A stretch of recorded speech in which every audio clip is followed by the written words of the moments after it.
হরে কৃষ্ণ, রাধে রাধে। সুধী কৃষ্ণ ভক্ত, গৌর ভক্ত, হরি ভক্ত, আমার মা সকল, বাবা সকল, আপনাদের প্রতি প্রত্যেকের চরণে আমার সশ্রদ্ধ প্রণাম।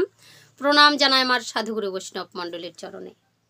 অনলাইন উপস্থিত যত আমার দাদা মায়ের, আত্মীয় স্বজন, ভাই বন্ধু, ভক্ত শ্রোতা, সাধুজনা, গুণীজনা রয়েছেন, আপনাদের প্রতি প্রত্যেকের চরণে আমার সশ্রদ্ধ প্রণাম।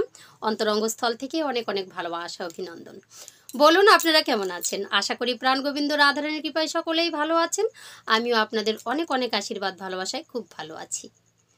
তো আজকে আপনাদের সামনে যে পালা প্রসঙ্গ আমি বর্ণন করব, যে আমাদের দেহের মধ্যে পঞ্চতত্ত্ব কোথায় রয়েছে, তারা ব্যক্তিবিশেষ নাকি বস্তু বিশেষ, সাধকরা কি বলেন। তো চলুন আমরা দেহতত্ত্বে প্রবেশ করব। এর মধ্যে অনেক কিছু প্রশ্নের আপনারা উত্তর পাবেন। তো আপনাদের কাছে অনুরোধ থাকছে ভিডিওটা একদম স্কিপ না করে পুরো ভিডিওটা দেখতে থাকুন। আর যদি আমার চ্যানেলের ভিডিও ভালো লাগে অবশ্যই চ্যানেলে লাইক, শেয়ার, কমেন্ট করে চ্যানেলটি সাবস্ক্রাইব করে পাশে থাকবেন। তার আগে বলতে চাই, যেনারা আগে থেকে আমার চ্যানেল সাবস্ক্রাইব করে আমার ছোট্ট বড় ভিডিওগুলো দেখছেন, আপনাদের প্রত্যেকের চরণে আমার সশ্রদ্ধ প্রণাম। অন্তরঙ্গস্থল থেকে অনেক অনেক ভালোবাসা, অভিনন্দন। যেনারা এখন এইমাত্র ভিডিও দেখতে শুরু করেছেন, এখনও পর্যন্ত চ্যানেল সাবস্ক্রাইব করেননি, আপনাদের কাছে অনুরোধ থাকছে বন্ধুগণ, যদি ভিডিও ভালো লাগে অবশ্যই চ্যানেলে লাইক, শেয়ার, কমেন্ট করে চ্যানেলটি সাবস্ক্রাইব করে পাশে থাকবেন এরকম দেহতত্ত্ব পেতে। তো চলুন আমরা ভিডিওতে প্রবেশ করি। ওম অখণ্ডমণ্ডলাকারং ব্যক্তং যেন চরাচরম তৎপদং দর্শিতং যেন তস্মৈ শ্রী গুরুবে নমঃ। ওম অজ্ঞানতিমিরন্ধাস্য জ্ঞানাঞ্জন শোলকয়া চক্ষুরুন্মিলিতং যেন তস্মৈ শ্রী গুরুবে নমঃ। গুরু কৃপা হি কেবলম, গুরু কৃপা হি কেবলম, গুরু কৃপা হি কেবলম। জয় গুরু, জয় গুরু বাবা। তো প্রথমে ভিডিও শুরু করার আগে একজন ব্যক্তি বাবা আমাকে প্রশ্ন করেছেন, এই প্রশ্নটার একটু উত্তর দেওয়ার প্রয়োজন আছে। অনেকে অনেক প্রশ্ন করছেন জন্মতত্ত্বের বিষয়ে, আপনারা অনেক কিছু জানতে চেয়েছেন। জন্মতত্ত্বের দুটো ভিডিও আমার এখানে ছাড়া আছে, আপনারা যদি না বুঝতে পারবেন বারবার ভিডিওগুলো দেখুন। সব হচ্ছে নিঃশ্বাস বায়ুর কাজ, দিন দেখে কাজগুলো করুন। তারপরে কিছু না বুঝতে পারলে আমি অবশ্যই কমেন্টে আপনাদেরকে জানাচ্ছি, কমেন্টে রিপ্লাই দিচ্ছি। এক বাবাজি আমাকে বলেছেন, মাতাজি কিভাবে আমরা সব কিছুকে জয় করতে পারবো, সর্বসিদ্ধি লাভ করতে পারবো, কিভাবে করতে পারবো, সব কিছু যেন আমাদের হাতের মুঠোয় আসে, কি করে করব। ওনার কথায় আমি খুব গর্বিত যে উনি আমাকে প্রশ্নটা করেছেন। দেখুন, আপনাদের প্রত্যেকটা দেহের মাঝে, প্রত্যেকটা মানুষের, নারী পুরুষ সকলেরই তিনটি নারীকে নিয়ে চলা উচিত। কোন নারী? এরা মহিলা নয়, এরা হচ্ছে নার্ভতন্ত্র, এরা হচ্ছে স্নায়ুতন্ত্র, এরা পিঙ্গলা, সুষমা। আমার দেহতত্ত্ব যারা দেখেন, আমি এগুলো অনেকবার বিশ্লেষণ দিয়েছি। এই তিনটা নারীকে ধরে যদি আপনারা চলতে পারবেন তো সারা জীবন সর্বসিদ্ধি হবেন। শত্রুর কাছে আপনি হার কোনোদিনও মানবেন না। যে কাজে যাবেন সফলতা আসবেই, সেটা সকাল থেকেই শুরু হবে সেই কাজ, নারীর কাজ। এই নারীকে নিয়ে যারা চলবেন, এই নারীকে যদি একবার বসে আনতে পারেন, আপনার অভ্যাসে যদি পরিণত করে ফেলতে পারেন, তাহলে সর্বসিদ্ধি আপনি জয় করতে পারবেন। আমি 100% যদি লিখে দিতে হয়, কোনো গুরুদেব এসে বা কোনো সাধুগুরু বৈষ্ণবরাও যদি প্রবাদ দেন, তাহলে আমি মাথা পেতে নেব যদি আমার ভুল হয়ে থাকে। আমি বললাম এরকম আমি ভিডিও দিয়েছি। আপনি যে কাজে যাবেন, শুভ কাজে যাবেন, আপনার নিঃশ্বাস বায়ুটাকে বামেইরা, দক্ষিণে পিঙ্গলা, মাঝখানে আছে সুষমা নারী। ঘুম থেকে উঠেছেন পুরুষের ক্ষেত্রে, সর্বসিদ্ধি জয়ের কারণটা আমি বলছি। পুরুষের ক্ষেত্রে ঘুম থেকে উঠবার সময় দেখবেন নিঃশ্বাস বায়ুটা যেন ডান নাকে, ডান নাসিকাতে চলে, ডান নাসিকাতে নিঃশ্বাস চলবে। অবশ্যই ঘুম থেকে ওঠার আগে সেই নিঃশ্বাসটা ধরে, যদি বুঝতে না পারেন হাতের মধ্যে মুখের মতো ফু দেওয়াটা, মুখটা বন্ধ করে নাক দিয়ে ফু দিবেন। কোন নিঃশ্বাসটা আগে আপনার হাতের তালুতে প্রবেশ করলো। যদি দেখেন বাম নিঃশ্বাস, পুরুষের ক্ষেত্রে উঠবেন না, শুয়ে পড়ুন। যদি দেখেন ডান নিঃশ্বাস চলছে, শ্বাস প্রশ্বাস, তাহলে আপনি ডান হাত তার পাটা আগে নামিয়ে দেবেন মাটিতে। সর্বসিদ্ধি, সারাদিনে কেউ আপনাকে মানে কি বলবো, হাজাতে পারবে না, কোনো কাজে আপনি হারবেন না, বলে দিলাম। নারীর ক্ষেত্রে আবারও বলছি, বাম নিঃশ্বাস, ঠিক আছে। যখনই বাম নিঃশ্বাস চলবে, নারীরা বিছানা থেকে উঠবে, বাম হাত বাম পা দিয়ে এগোবে, 3টা ধাপ ফেলে তারপরে ঘর থেকে বের হন। শুভ কাজে যেখানে যান, যা কাজে যান, সকল কাজকে আপনি নিজের হাতের মুঠোয় আনতে পারবেন। শত্রু মিত্র হয়ে যাবে। যে কোনো জায়গায় আপনি অপমান হচ্ছেন সেটা আপনি কন্ট্রোলে নিয়ে আসতে পারবেন, কেউ আপনার কিচ্ছু করতে পারবে না, আপনি হয়ে যাবেন মান্য। সংসার যারা অশান্তি ভোগ করছেন, কেউ ভালোবাসছে না, তাদের ক্ষেত্রে বলছি নিঃশ্বাস ধরে চলুন। যদি দুই নিঃশ্বাসে একসঙ্গে চলে, বুঝতে পারছেন দুটা নিঃশ্বাস একসঙ্গে চলছে, ঘুম থেকে উঠবেন না, একটু শুয়ে থাকুন, মরার মতো শুয়ে থাকুন। নিঃশ্বাস বাবা 5 মিনিট 7 মিনিট বা 1 মিনিট 2 মিনিট পর পর চেঞ্জ হতে থাকে। দুই নিঃশ্বাস যখন আপনার প্রবাহিত হবে সেই সময় আপনার মৃত্যু হবে। আর যদি দুই নিঃশ্বাস একসঙ্গে প্রবাহিত হয়, গঙ্গা যমুনা একসাথে, গঙ্গা যমুনা সরস্বতী একসাথে যদি প্রবাহিত হয়, তাহলে তারা সাধক হয়ে যায়, তারা তৃতীয় নেত্র খুলে দেয়, তারা কুল ও কুণ্ডলিনী শক্তি জাগ্রত করতে পারে। তাদের ব্যাপারটা আলাদা, তারা নিঃশ্বাস বায়ুকে কন্ট্রোলে রাখে। কিন্তু আমাদের মতন মানুষ যারা আমরা সাধন ভোজন জানি না, তাদের এই রকম নিঃশ্বাস নিয়ে চলাফেরা করা উচিত, তাহলে সর্বক্ষেত্রে আপনি জয়ী হবেন। আমি বললাম জয় নিতাই। তো আপনার প্রশ্নটা আপনি অবশ্যই বুঝে নিতে পেরেছেন। তো আজকে আমরা জানবো দেহের মধ্যে পঞ্চতত্ত্ব ভাব, এরা ব্যক্তি নাকি বস্তু। চলুন আমরা আজকে ভিডিওতে প্রবেশ করি, ঠিক আছে? হরে কৃষ্ণ।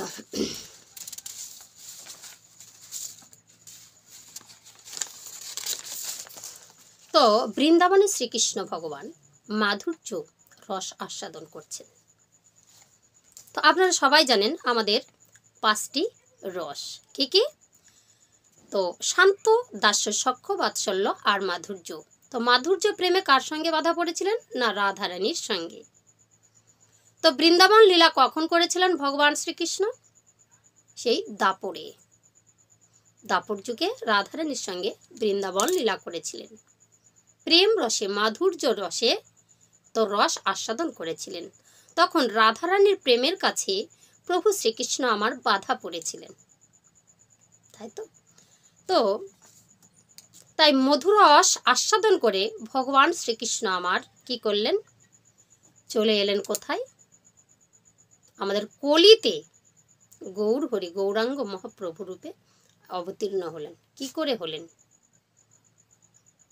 কি করে হলেন?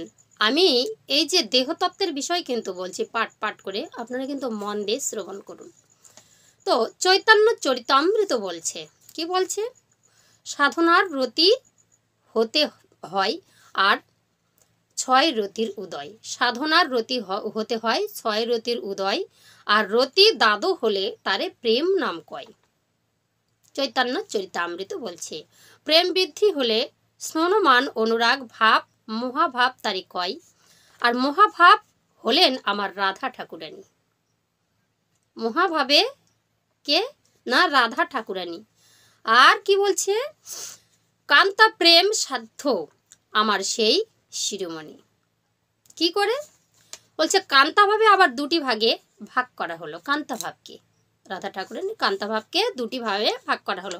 একটি হলো তো রধিরুধ মহাভাব, আর একটি হচ্ছে রুধ মহাভাব।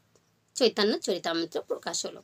তো এই রধিরুধ মহাভাবকে জানার জন্য কৃষ্ণ ভগবান, যিনি দাপরের ভগবান শ্রীকৃষ্ণ নিজে, বিশ্ব ব্রহ্মাণ্ডের ভগবান, দাপর লীলাতে নিজের স্বশরীরে এসেছিলেন, মানব শরীর নিয়ে এসেছিলেন, কিন্তু তিনি হচ্ছেন ভাগবতে প্রমাণ ভগবান শ্রীকৃষ্ণ একাই, আর যত দেবতা দেখছেন তার ভৃত্য বা চাকর, ঠিক আছে?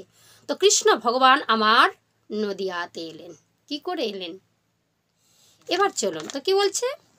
অনার্পিত চরিত চিরাত করুণাবপন্ন দল সমর্পণ দুর্জলা সংসা ভক্তি শ্যাম হরিপুরক সুন্দর দিতি কদম সন্দিদিত হৃদয়া স্কন্দা বস্ফুরিতব সচিরনন্দন। তো কি বলছে? পূর্বে যেই অনার্পিত ধন যিনি অর্পণ করেননি, পূর্বে যে ধন অর্পণ করা হয়নি কলিতে, সেই ধন অনার্পিত ধনকে অর্পণ করবার জন্য, সমর্পণ করবার জন্য, এই ভক্তি মার্গ প্রচার করবার জন্য, এই নাম সংকীর্তন প্রচার করবার জন্য, জগাই মাধাইকে উদ্ধার করবার জন্য, অদ্বৈত আচার্যের তুলসীর ঋণ শোধ করবার জন্য কোথায় এসেছিলেন ভগবান? ভগবান এসেছিলেন নদিয়া নগর দ্বীপে। কেমন করে তিনি এসেছিলেন? তো গোলকের নাথ দিয়ায় আসলেন। এখানে কোনো দয়া মায়া নেই। যা কার্যগুলো আমরা করেছি দেহের মাঝে, তো কি বলছে, যা দেখো বিশ্ব ব্রহ্মাণ্ডে তাই আছে এই দেহের মধ্যে। এখানে কোনো মায়া দয়ার আসে কোথায়? তো আপন ভজন কথা না বলিও যথা তথা। গুরু ঘরের কথা, হরি কথা যদি বলতে যাই তাহলে কিছু কথা আমাকে টাচ করতে হবে। কেমন? অদ্বৈত গোসাইয়ের হুঙ্কারে মহাপ্রভু এসেছেন নদিয়াতে। তো অদ্বৈত গোসাইটা কে? অদ্বৈত গোসাই কে? তিনি কে? তিনি হলেন শিব। তো শিব মানে কি? লিঙ্গ। আমরা তত্ত্ব রসামৃত জ্ঞান মঞ্জুরি থেকে জেনেছি 18 মোকামের কথা। এই দেহের মধ্যেই শিব আছেন, যাকে আস্বাদন করলে ভগবান নেমে আসেন, তাই না? শিব হচ্ছে মহাযোগী, শিব হচ্ছে পরম বৈষ্ণব, যার ডাকে ভগবান গোরাচাঁদ আমার এলেন নদিয়া নবদ্বীপে। তো এই দেহের মধ্যে ভগবান শিব কোথায়? তাকে যদি না ডাকা যায় তাহলে আমাদের চৈতন্য উদয় হয় না। এই দেহের মধ্যে চৈতন্য কোথায় রয়েছেন? 18 মোকামের তত্ত্ব কথা। তো তত্ত্ব রসামৃত জ্ঞান মঞ্জুরিতে কি বলল? চূড়া মধ্যে চূড়ামণি ব্রহ্ম পাশে স্থিতি, পাঠু মধ্যে মহাবিষ্ণু করেন বসতি, তাই না? আর কি বলছে? চক্ষু মধ্যে কালাচাঁদ করিতেছে ধ্যান, আর নাসিকাতে নিত্যানন্দ মধু করে পান। কে কোথায় আছে দেখে নিন একটু। কর্ণেতে চৈতন্য গোসাই হয় সাবধান, আর মুখেতে ভদ্রাক্ষ বসি 32 যোগান। তারপর বলছে কি, আলো জিহ্বাতে সরস্বতী, বামেতে শ্রীধাম, কণ্ঠে বসে শ্রীকানাই, বাহুতে বলরাম, হস্ত মধ্যে শ্রী গোবিন্দ হন হস্তপতি। আর কি বলছেন? সপ্তদ্বীপে জগন্নাথ করেন বসন্তী। আর কি বলছেন? নাভির নিচে ব্রহ্মা সদা করিতেছেন লীলা, লিঙ্গে মহাদেব লয়ে চন্দ্রকলা। তাহলে শিব মানে হচ্ছে লিঙ্গ, মহাদেব ওখানে চন্দ্রকলা ধরে বসে আছেন। আর কি বলছে? লয়ে চন্দ্রকলা গুজ্জদারে বসে আছেন নারুয়া গোপাল। ভগবান শ্রীকৃষ্ণ গোপাল রূপে গুজ্জদারে বসে আছে। আর কামিনীর সঙ্গে কেলি বড়ই ও রসাল, হাঁটুতে শকুত স্থিতি বসুমতি পায়। 18 মোকামের কথা শোনো সমুদয়। 18 মোকাম তত্ত্ব কথা যেজন জানে, দেবলোকে নরলোকে তুচ্ছ তারে দেবলোকে মানে। তাহলে আমাদের এই যে দেহের মধ্যে, তাই সদাশিব হলো লিঙ্গ। মানব দেহে, মানুষের শরীরের মধ্যে সদাশিব লিঙ্গ। আর কর্ণেতে কি? চৈতন্য গোসাই। তাহলে এই যে আমরা এতগুলো যে দেবতার কথা বললাম, এক একটা মোকামের মধ্যে মানে শরীরের মধ্যে আমাদের 18টা খণ্ডের মধ্যে আমরা যদি নামগুলো জানি, তাহলে আপনাকে ভূতে পেরোতে শুতে পারবে না। দেবতারাও আপনাকে জোর করজোরে মানবে। কেন? এই শরীরের মধ্যে সমস্ত দেবতার বসতি, সব কিছু আছে আমাদের, কিন্তু জানতে হবে। কি করে জানবো? যেতে হবে তাহলে সাধুর বাজারে। আর সাধুর বাজারে গেলে সদ্গুরুর সন্ধান পাওয়া যায়, বাড়িতে বসে এসব হয় না। তো আমাদের দেহের মধ্যে আছে এই 3 জনের বসতি। কে? ব্রহ্মা, বিষ্ণু, মহেশ্বর, যাকে ধরে এই বিশ্ব ব্রহ্মাণ্ড তার উপর ডিপেন্ড করে আছে। কেউ সৃষ্টিকর্তা, কেউ পালনকর্তা, কেউ সংহারকর্তা। সংহার কে করে চলেছেন? না শিব সংহার করছেন।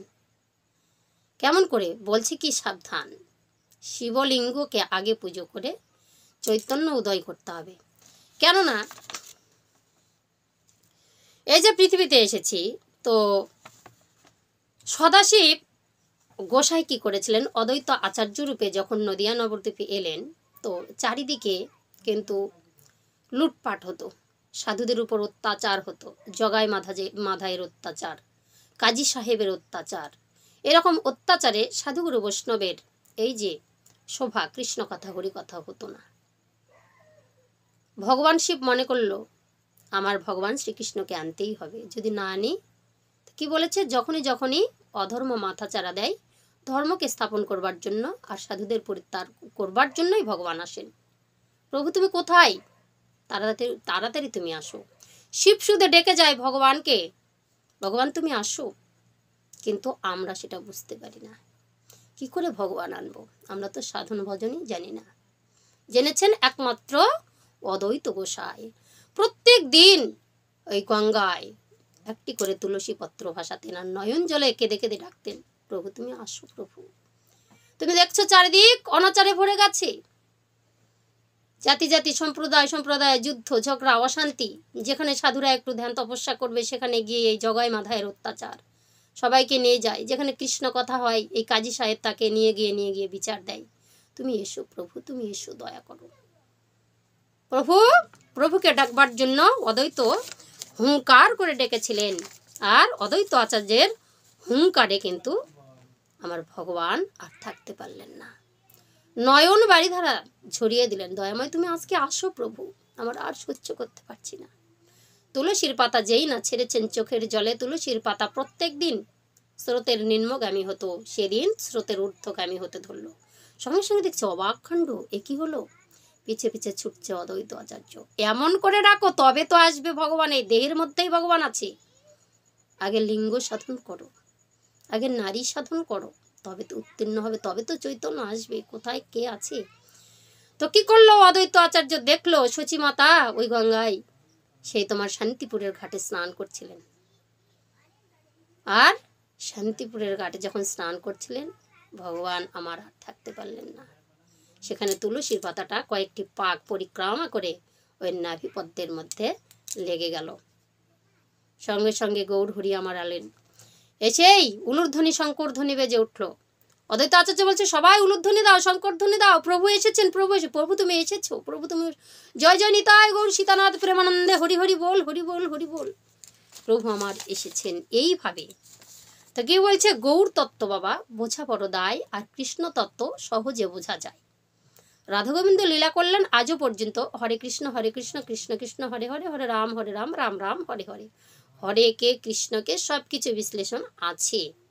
কিন্তু গৌর তত্ত্ব চৈতন্য চরিতামৃত বোঝা বড় দায়, সাধু বৈষ্ণব ছাড়া এগুলো কেউ বুঝতে পারে না।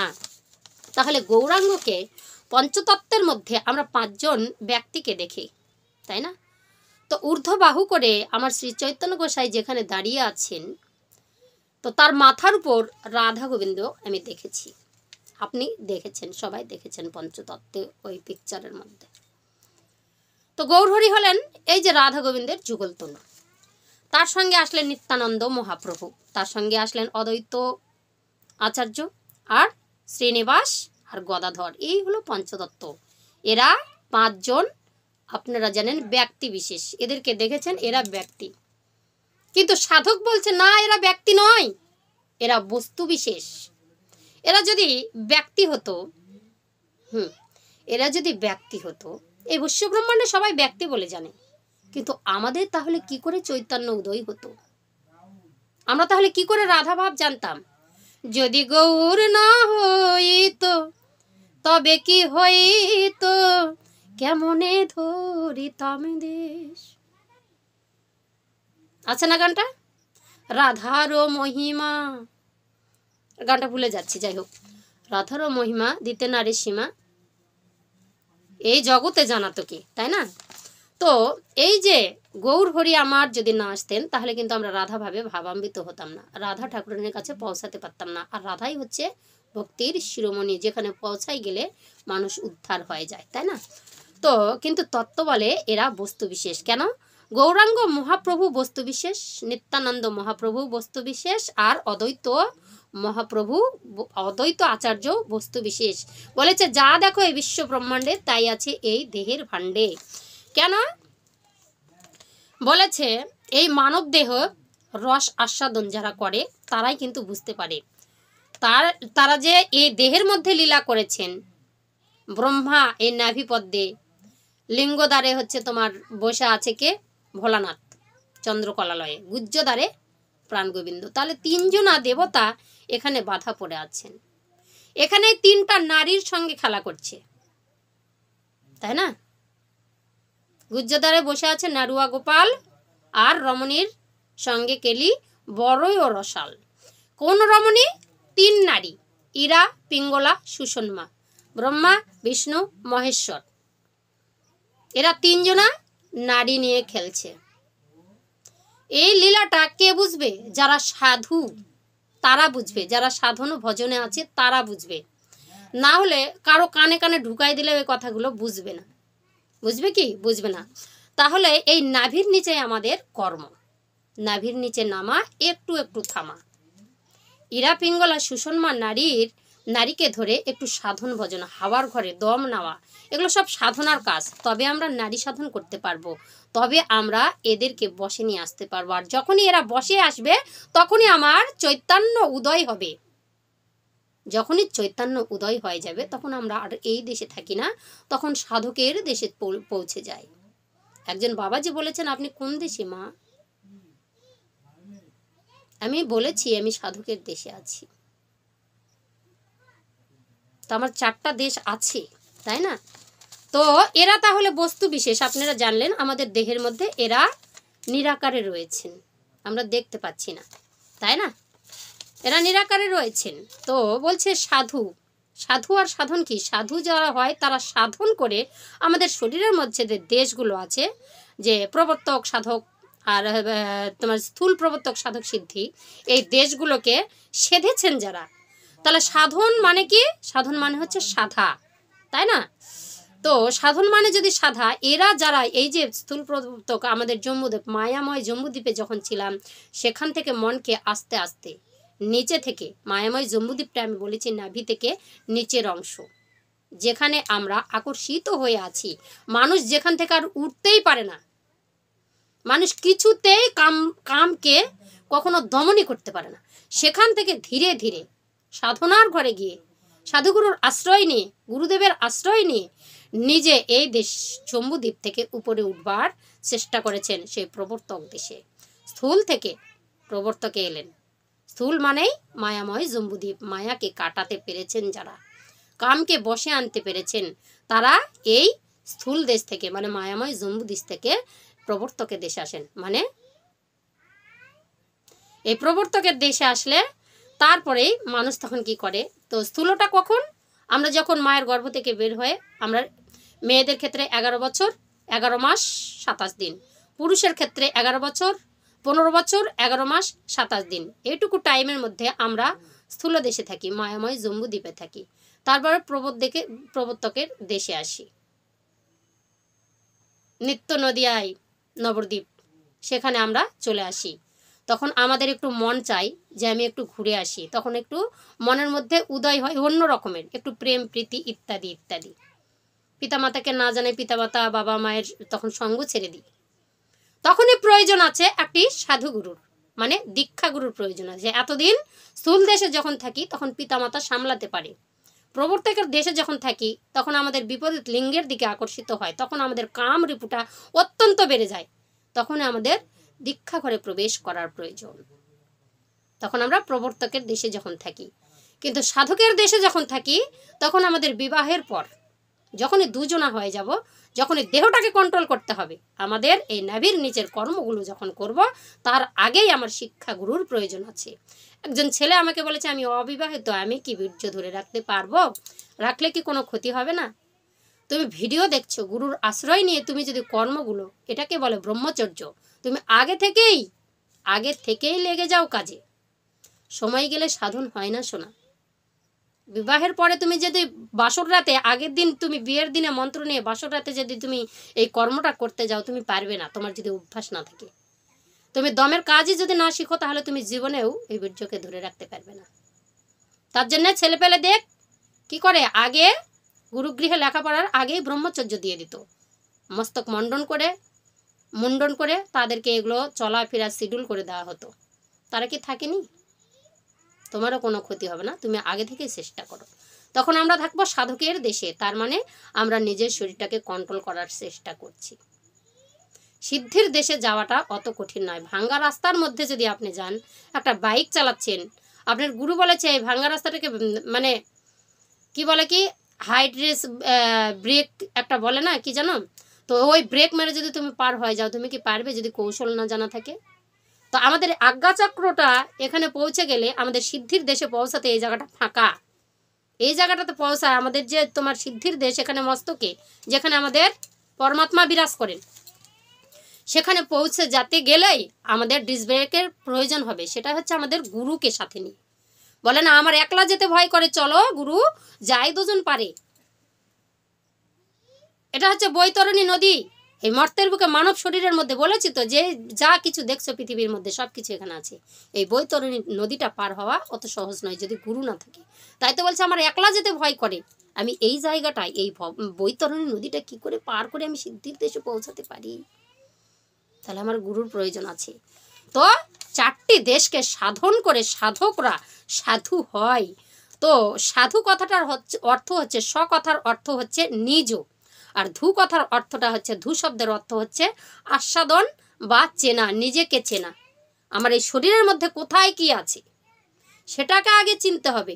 গুরু বলেছে যে নিজেকে চিনে না সে কোনো সাধন ভজনও জানে না, যে জানে না মূল সাধন তার সব কিছু নষ্ট সাধন ভজন। আগে তোমার নিচ থেকে উপর পর্যন্ত তুমি সারা শরীরটাকে চেনো, তারপর বিশ্ব ব্রহ্মাণ্ড করো, যা কিছু আছে সব তোমার দেহের মধ্যেই আছে। তো এটাই সাধুগুরুর কথা। সাধু হওয়া কি মুখের কথা? চণ্ডীদাস বলেছে, মন্না রাঙ্গিয়ে ঠাকুরও রাঙ্গালি, আর কিরূপে সাজিলি যোগী, আর অন্তরতে ভোগের বাসনা উপরে সাজিলি ত্যাগী। মনকে আগে বলছে মন্না রাঙ্গিয়ে ঠাকুর রাঙ্গালি। এত ঠাকুর ঠাকুর করে দুনিয়া ঘুরে বেড়ালে তাহলে কি যোগী হওয়া যায়? ড্রেস পোশাক পরে ওই মন্দিরে মন্দিরে মাথা কুটে কোনোদিনও যোগী হওয়া যায় না, সাধক হওয়া যায় না। আগে মনকে রঙিন করো, মনটাকে আগে ঠিক করো। অনুকূল ঠাকুর একটা প্রবাদ দিয়েছিলেন সত্যানুসরণ গ্রন্থে, বলছে গেরুয়া পোশাক আশাকে নিজেকে সাজাও না, সাজু সেজো না, সাধু হওয়ার চেষ্টা করো। চেষ্টা করতে গেলেই গুরুর প্রয়োজন আছে। গুরু না ধরলে জোর করে যাই কিছু হবে না। আগে মনটাকে করতে হবে। কেমন করে করব? একজনে বলেছেন কেমন করে করব, মন তো খুব চঞ্চল। হ্যাঁ, অর্জুনও সেই কথা শ্রীকৃষ্ণকে বলেছিলেন। শ্রীকৃষ্ণ বলেছে তুমি যদি না পারো আমার চরণে সব কিছু দিয়ে দাও, আমার নাম তুমি স্মরণ করো। বলছে তোমার নাম স্মরণ করবো, কেন করবো, তুমি কে? বলছে আমি ভগবান। কি করে চিনবো তুমি ভগবান? বিশ্বরূপ দেখালেন। তারপরে অর্জুন ভয়ে কম্পিত হলে দয়াময়, হে প্রভু তুমি কোথায়, আমি কিছু চিনতে পারছি না, তুমি কে? একসঙ্গে শুয়েছি বসেছি কত কিছু করেছি, তোমাকে কত লাথি লেগেছে, তুমি আমাকে ক্ষমা করো, তুমি আমার গুরু হও। তখন বুঝলো অর্জুন যে সে গুরু। চৈতন্যটা উদয় করে দিয়েছেন ভগবান। সবারই চৈতন্য উদয় হবে এক সময়, সময় আসবে সবারই চৈতন্য উদয় হবার অপেক্ষা। তো উপরে সাধু সেজে লাভ নাই। আর বলছে সাধু হওয়া কি মুখের কথা, যার অন্তরে নাই ভক্তির লতা। চণ্ডীদাস বলেছিলেন। আর বলছে কি, ভোগ বাসনা ত্যাগ না করে সাধু কি হয় সহজে। ভোগটা বাসনাটা আগে ত্যাগ করতে হবে। ভক্তির মূলই হচ্ছে ভোগ বাসনা ত্যাগ করা। অহংকার, ঝগড়াঝাটি, মানুষের প্রতি হিংসা, এগুলো যদি ত্যাগ না করা যায় তাহলে আমরা সাধকের দেশে পৌঁছাতে পারবো না, সাধু হতে পারবো না, সিদ্ধি লাভ করতে পারবো না। এটা বলেছে প্রথমেই মানুষকে হিংসা করা ছেড়ে দিতে হবে। এটা শুধু মুখে মুখে বলা নয়, এটা অন্তর থেকে করতে হবে। কিছুদিন খারাপ লাগবে, নিজেকে একা করে নিন, গীতা ভাগবতে মন দিন, কৃষ্ণ কথা হরি কথা বলবার চেষ্টা করুন। যাব না আমি ওখানে, অনেক তো খেয়েছি, অনেক তো গিয়েছি, অনেক কথা বলেছি, এখন আর বলবো না। নিজের অভ্যাসটাকে আমরা পরিবর্তন করবার চেষ্টা করব, তবে যদি সাধু হয়। বলছে কি চুলদাড়িতে হয় না সাধু, তিলক মালা জপিলেই। যতই জপ আগে না জেনে কেন সাধু সাজিলেই, কাঠের মালা জপলে শুধু তাকে কি আর কয় রে সাধু। আর ভিতরে না যায়, ভিতরে নাই প্রেমের মধু। আর কি বলছে, ভরা শুধু গরলে। তোমার মনের মধ্যে যদি বিষ থাকে, মানুষকে দেখেই যদি তোমার হিংসা মনে হয়, মানুষকে দেখে যদি তোমার কষ্ট হয়, মানুষের সুখে, মানুষের প্রতি যদি অহংকার তোমার মনের মধ্যে এত কিছু আছে ওর কিছু নেই, এগুলো যদি থাকে তাহলে তুমি সাধু হতে পারবে না, সাধকের দেশে পারবে না। যতই তুমি বলো দিদি আমি দম টেনেছি এই কাজগুলো করার চেষ্টা করছি, হবে না। আগে ভক্তিকে নিয়ে আসতে হবে মনের মধ্যে, হিংসা ত্যাগ করতে হবে, সব কিছু কন্ট্রোল হবে। মানুষই পেরেছে। স্বামী বিবেকানন্দও ইচ্ছা মৃত্যু বর পেয়েছিল, সে তো মানুষ। অনেক ভবিষ্যৎবাণী স্বামী বিবেকানন্দ করতেন, এক জায়গায় বসে দূরের খবর করে দিতেন। তিনি যোগী হয়েছিলেন, তার শরীরের মধ্যে গেরুয়া পোশাক আমরা দেখেছি। তিনি রামকৃষ্ণ দেবের শিষ্য ছিলেন। রামকৃষ্ণ সাধক ছিলেন বটে, কালী মায়ের সাধনা করতেন, সর্বক্ষণ মায়ের সঙ্গে কথা বলতেন। জ্বরের মধ্যে কালী মা স্নান করে উঠে আসতে তাও দেখতেন। মা বলছে তুই কেন ল্যাংটা মা, কেন ল্যাংটা তুই থাকিস? তো মা কালীর হাতে বাবা আছে 4টা জিনিস। তো এই 4টা জিনিস মা কালীকে শ্রীকৃষ্ণ যখনই হচ্ছে রামকৃষ্ণ জিজ্ঞেস করে, তুই কালী গো কেন ন্যাংটা ফিরিস, কেন ন্যাংটা ফিরিস? তো ধর্ম অর্থ কাম মোক্ষ 4টা হাতে 4, একটা হাতে খরা, একটা হাতে আশীর্বাদের একটা কিছু মা চাইছে, আর একটা হাতে তোমার একটা চক্রর মতো আছে। তো এটা হচ্ছে ধর্ম অর্থ কাম মোক্ষ। মা সেই রূপে দাঁড়িয়ে আছেন, বলছে তোমরা আমাকে দাও, কি দিবে? কামনা বাসনা আদি যা দিয়ে সাজালাম বেদি। কামনা বাসনা, এই যে আমাদের 6 রিপুটা মায়ের চরণে পাঁঠা হিসাবে বলি করে দাও। এই যে বিশ্ব ব্রহ্মাণ্ডে পাঁঠা বলি হচ্ছে, মা এটা চায়নি, মায়ের রিপুগুলোকে বলি করতে বলেছে। এক হাতে চেয়েছে, এক হাতে দিচ্ছে। যারা আমাকে এই যে কামনার বসে তাকাবে না, আমি উলঙ্গ আছে, শাড়ি পরেছি কি পরিনি, কোনো পুরুষ যদি আমাকে সেই কামভাবে তাকায়, তাকে আমি এই যে হাতের মধ্যে আর একটা হাতে খড়গ আছে কেটে দেব। কোনো পুরুষ আগে ভক্তি করে নারীর কাছে যেতে হয়, না হলে কখনো ভক্তিতে যদি প্রবেশ না করো, তোমার বীর্য নিম্নগামী হবে। তুমি যতই চেষ্টা করো উঠাতেই তুমি পারবে না।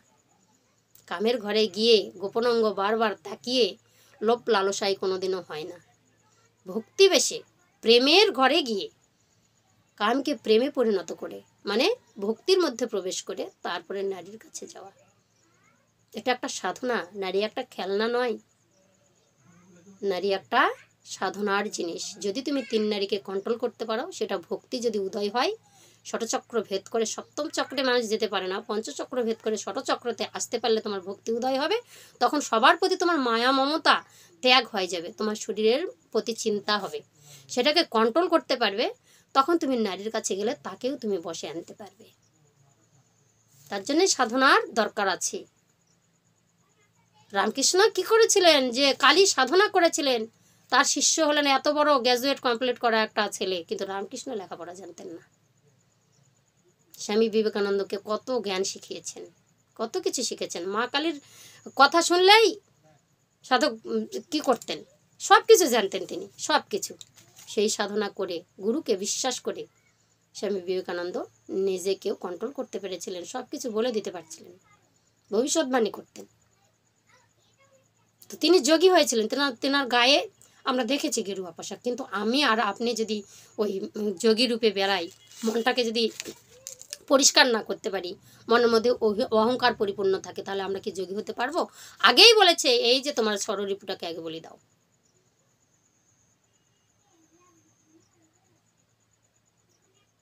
শরীরের মধ্যে ইরা পিঙ্গলা সুষমা নারী রয়েছে, গঙ্গা যমুনা সরস্বতী বহন হচ্ছে, তার মধ্যেই আছে ব্রহ্ম নারী ঘুমিয়ে আছে।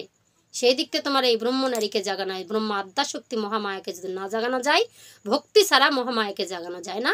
আর তার জন্য আমরা সিদ্ধির দেশে পৌঁছাতেও পারি না। আমরা কল্পনা করি আমরা বীর্য ঊর্ধ্বগামী করতে পারি, এটা একটা ভক্তি তত্ত্ব। যখন হাওয়া টেনে বীর্যকে ঊর্ধ্বগামী করা হয়, আমাদের কাল্পনিক একটা স্পাইনাল কর্ড, দেহের একবারে লাস্ট মেরুদণ্ডের নিচ থেকে গুজ্জদ্বারের এই পিছন থেকে আপনিই আপসাপ মনে হবে যে সস্বর করে আপনার বীর্যবিন্দু ঊর্ধ্বগামী হচ্ছে। তো সাধকরা বলেছে বিন্দু ঊর্ধ্বগামীও হয় না, এটা একটা ভক্তির মূলে। এটা আমরা বুঝতে পারি যে আমাদের যাচ্ছে, এটা হাওয়ার রূপে চলে যাচ্ছে, আমরা বুঝতে পারি। কিন্তু সেটা কি সত্যিই কি যায় না। মন নিম্নগামী মনকে আমরা ঊর্ধ্বগামী করি সাধনার জগতে এসে, এটাই হচ্ছে আসল কথা। দেহতত্ত্ব কথা অত সহজ নয়। তো কি বললেন, একটা গান ছিল কি, দেহের মাঝে আছে সাধু তাকে চিনো আগে। দেহের মাঝে আছে সাধু, আগে সাধুকে আগে চিনতে হবে। স্ব মানেই নিজে, ধু মানে নিজেকে চেনা। আগে চিনো সাধু কারা, যারা নিজেকে চিনেছে, তারা লোকের কথায় যায় আসে না, 4টা দেশকে সাধন করেছে, তাই না? তো গান যেমন আছে, তো সাধু রসে থাকে ভেসে জীবের হয় না সাজারে, আর মানব দেহে আছে রে ভাই রসের আমদানি। তো মানব দেহে সবই কিছু আছে, আমরা বুঝতে পারি না। তো এই যে আল্লাহ, হরি, গড, কালী যা কিছু আছে আমাদের শরীরের মধ্যে সবার মাঝেই, কিন্তু তার রয়েছে, আমরা বুঝতে পারি না, চিনার শক্তি নাই। চিনতে গেলে আমাদের গুরুর প্রয়োজন আছে। একটা সদ্গুরু আপনাকে বুঝিয়ে দেবে আপনার শরীরে কোথায় কি আছে। আপনার এত মন্দিরে মন্দিরে মাথা করতে হবে না আপনার উদ্ধারের জন্য। আপনি ঘরে বসেই নামের মাধ্যমে, হাওয়ার মাধ্যমে, একটা সেই সদ্গুরুর মাধ্যমে আপনি উদ্ধার হয়ে চলে যেতে পারবেন। কোথায় স্বর্গ কোথায় নরক কে বলে তা বহুদূর, মানুষের মাঝে স্বর্গ নরক, মানুষেতে সুরাসুর। কৌরব আছে, অর্জুন পাণ্ডবরাও আছে, স্বর্গও আছে, নরকও আছে। আপনি যেটা চান যেমন কর্ম করবেন। এটাই হচ্ছে নদিয়া। নদিয়া নবদ্বীপ, 9টা দ্বীপ এরই মধ্যে আছে আমাদের শরীরের মধ্যে, 9টা দরজা আছে। তো এখানে কোনো দয়া মায়ার স্থান নেই। এখানে যদি চৈতন্য উদয় হয় গৌর হরি অবশ্যই আসবেই। তো আগে বলছে লিঙ্গ ভোলানাথ শিব, যে শিব আমাদেরকে অদ্বৈত আচার্য রূপে গৌর হরি এনেছিলেন, সেটা আমাদের দেহের মধ্যেই আছে, তাই না? আর কি বলেছে, এই মানুষের সেই মানুষ আছে, সেই মানুষের পাবি সন্ধান এই মানুষেরই কাছে। সাধক কান লিখেছেন, ভবে যাকে সবাই খুঁজতেছে এই মানুষের মধ্যে আছে। নিরাকারে রয়েছেন যিনি, আকারে সবার ভিতরে রয়েছেন তিনি। শুদ্ধ ভক্তে জ্ঞানগুণী সেই মানুষকে চিনেছে। শুদ্ধ ভক্ত হতে হবে। আর কি বলছে, মনি ঋষি সাধক যিনি হন, সাধন করে সেই মানুষের পেলেন দর্শন, আর পেয়ে দর্শন হয়ে মগন ধ্যানে ডুবে রয়েছেন। বলছে সাধুগুরু বৈষ্ণব যারা, সেই মানুষের জন্য পাগল হয়েছেন তারা। কোন মানুষের জন্য? এত পৃথিবীতে যত যাগ যজ্ঞ পূজা অর্চন, কত রকমের টাকা খরচ, যেখানে সেখানে গুটি গুটি করে কত ভক্ত সঙ্গ কত কিছু, তাকে সন্ধান করছি আমরা। তাই বলে এখন বলবেন দিদি তাহলে আমরা এগুলো করবো না? অবশ্যই করব। চৈতন্য উদয় করতে গেলে সাধুগুরু বৈষ্ণবের কাছে যেতেই হবে, তবেই তো আসল মানুষের সন্ধান পাবেন। আসল মানুষ মানেই আগে সদ্গুরু, তারপরে সদ্গুরু এই নাম যেই নাম দিবে সেই নামই আপনাকে, তার আবার আসল গুরু আছে, এই নামই নিয়ে যাবে সেই নামির কাছে। যেই নামির কাছে পৌঁছে গেলে আমাদের ভবজ্বালা দুঃখ দূর হয়ে যাবে। এই পৃথিবীর মর্তলোকে বারবার ফিরতে হবে না। কামকত লোভ মোহ মত মাৎসর্যকে আমরা বসে আনতে পারবো। এটাই হচ্ছে জীবনের জ্বালা, এর জন্যই আমরা জ্বলে পুড়ে মরি সবসময়। জয়নি তাই এই হচ্ছে আজকের পাঠ। তো দেহের মধ্যে আপনারা জানলেন কোথায় কি রয়েছে, কেমন করে তাদেরকে আমরা জাগ্রত করতে পারবো। তো আপনাদের যদি ভিডিও ভালো লাগে অবশ্যই চ্যানেল সাবস্ক্রাইব করে পাশে থাকবেন, অনেক কিছু জানতে পারবেন। যতটুকু বিশ্লেষণ দেবার যতটুকু জানি সেটুকু আপনাদের কাছে রেখে যাবার চেষ্টা করি, আপনারা একটু ধরে নেবেন, আরও পাবেন। তো বাবা ভুল ভ্রান্তি যদি হয়ে যায়, আপনারা সাধুগুরু বৈষ্ণব নিজ গুণ ক্ষমা করে আমাকে একটু ক্ষমা দৃষ্টিতে তাকিয়ে চরণপদ্মে ঠাঁই দেবেন। জয় নিতাই, জয় গৌর। সবাই ভালো থাকবেন, সুস্থ থাকবেন। আবার পরের ভিডিওতে দেখা হবে। হরে কৃষ্ণ।